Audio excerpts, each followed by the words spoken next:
ঢাকা শহরে আমরা যারা নিতান্তই 2 পয়সা চাকরিজীবী, তারা 6 দিন অফিসে যুদ্ধ করে সপ্তাহে একটা দিন আসলে আমরা চেষ্টা করি পরিবারকে সময় দেওয়ার। যেভাবে সেই কাজ ওয়াইফের সাথে আমরা আসলে ফিক্স করি যে আমরা ঢাকার আশেপাশে কোথায় যাওয়া যায়। তো সেখান থেকেই পিরামিড পয়েন্ট রিসোর্টে আসলে আমরা ফিক্স করি এবং এটা উত্তরা দিয়াবাড়িতে অবস্থিত। আমরা ফ্রাইডে সকালে আমরা একদম সকাল সকাল রিসোর্টে পৌঁছে যাই আমার পরিবার নিয়ে। মূলত এই পিরামিডটা যে দেখতে পাচ্ছেন, এই পিরামিডটার জন্যই আসলে এই রিসোর্টটার নাম পিরামিড পয়েন্ট রিসোর্ট। এদের রিসেপশনটা আসলে পিরামিডের যে স্তম্ভের ভিতরে এদের পিরামিডটা অবস্থিত।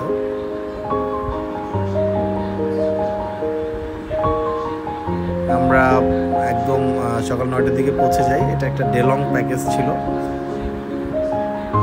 রিসেপশনের ভিতরে আমি দেখাই নাই, কারণ রিসেপশনের মানে এখানে যে ম্যানেজার খুব রুড ছিল, দ্যাটস আমি আসলে ওনাকে ভিডিও করি নাই। সো ওদের ইনডোর পুল এটা। আমার ছেলে বাচ্চাগুলো আসলে পুলে নামার জন্য খুবই এক্সাইটেড ছিল। সো এটা ইনডোর পুল, ওদের আউটডোর একটা পুল আছে যেটা আমি একটু পরে দেখাচ্ছি। এটা ওদের ডাইনিং স্পেস বেসিক্যালি। সো আমি আসলে যে প্যাকেজটা নিয়েছিলাম এটা পার পারসন 750 টাকা। এটাতে আনলিমিটেড সুইমিং প্লাস হলো লাঞ্চ। সো যেহেতু ব্রেকফাস্ট করে যাইনি, সো ইনস্ট্যান্টলি ওদের ওখান থেকে ব্রেকফাস্ট নিই। আয়ান অলরেডি ও এক্সপ্লোর করা শুরু করেছে ওদের আশেপাশে। ওদের বেশ চিড়িয়াখানা, ছোট মিনি চিড়িয়াখানা টাইপের ইয়ে আছে আর কি। তো দেখতে পাচ্ছেন ইমু পাখি।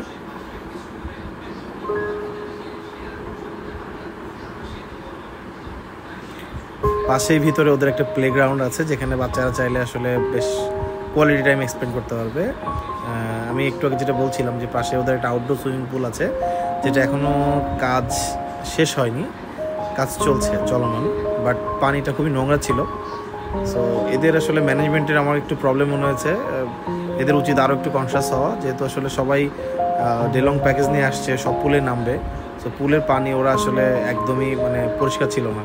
এবং আরও মজার বিষয় হলো এদের প্রচুর স্টিকার দেওয়া, বিভিন্ন রেস্ট্রিকশন দেওয়া। এখানে জুতা পড়ে গেলে 500 টাকা জরিমানা, এই টাইপের ইয়ে লাগে। ফুল ছিঁড়া নিষেধ, ফুল ছিঁড়লে 500 টাকা জরিমানা, এই টাইপের আর কি। বাট মানে খুব নিরিবিলি পরিবেশ, ঢাকার পাশে এটা উত্তরা দিয়াবাড়িতে। পরিবার নিয়ে ছোট সময় কাটানোর জন্য, মানে ডেলংয়ের সময় কাটানোর জন্য খুবই ভালো একটা জায়গা। এখন আমি বলবো যে ঢাকার ভিতর থেকে কিভাবে আসলে এই রিসোর্টে আসবে। সো এটা যে কোনো স্টেশন থেকে, মেট্রো স্টেশন থেকে ডিরেক্টলি ঢাকা উত্তর স্টেশনে নেমে এখান থেকে 10 টাকা রিক্সা ভাড়া দিয়ে আপনারা চাইলে এই পিরামিড পয়েন্ট রিসোর্টে আসতে পারবেন। সো আপনারা দেখতে পাচ্ছেন যে আমার মেয়ে অনেক এনজয় করছে আমার সাথে। আমার ছেলে এবং মেয়ে সবাই আসলে এই কিডস জোনটাতে খুব এনজয় করেছে ওরা।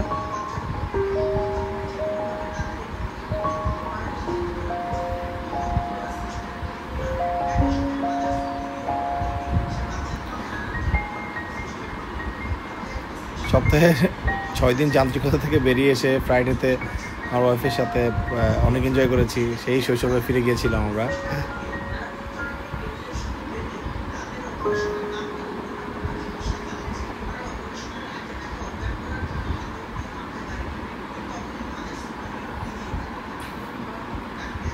আমার মেয়ে ফার্স্ট টাইম আসলে সুইমিং পুলে নেমেছে। আমি খুবই সারপ্রাইজ যে ও ফার্স্ট টাইম নেমে ও ট্রাই করছে একা একা মানে সুইমিং করার, without my help basically.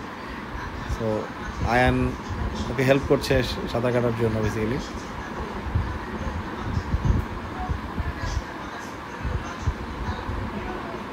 So এই আপনারা যে দেখতে পাচ্ছেন, এটাই হলো 750 টাকার প্যাকেজের ভিতর লাঞ্চ ছিল। Fried rice, fried chicken plus কিছু চাইনিজ ভেজিটেবল। সো অলমোস্ট আমরা খাওয়ার পর আমরা ব্যাক করার জন্য আসলে প্রিপারেশন নিচ্ছিলাম। সো যেহেতু আসলে প্রচুর গাছপালা, সো আমরা প্লেগ্রাউন্ডে যে আবার একটু দোলনাতে আমার মেয়ে যেহেতু এনজয় করছিল, সো ওটা নিয়ে আমরা আসলে ব্যাক করার প্রিপারেশান নিই। সো যেহেতু এটা এয়ারপোর্টের একদম পাশেই, সো এখানে একদম প্লেন খুব ওঠানামা খুব কাছ থেকে দেখা যায়। এটা একটা গুড পয়েন্ট। মাইল স্টেশন স্কুলে যে প্লেন দুর্ঘটনাটা হলো, একদম মাইল স্টেশন স্কুলের সাথে এসেছিলো রিসোর্টটা। সো আমরা অলমোস্ট সব শেষ করে আমরা আবার সিএনজিতে করে গিয়েছি এবং সিএনজিতে করে আমরা আবার বাসায় ব্যাক করছি। সো আশা করি আপনাদের ভিডিওটা ভালো লেগেছে। ভিডিও ভালো লাগলে লাইক কমেন্ট শেয়ার করবেন প্লিজ।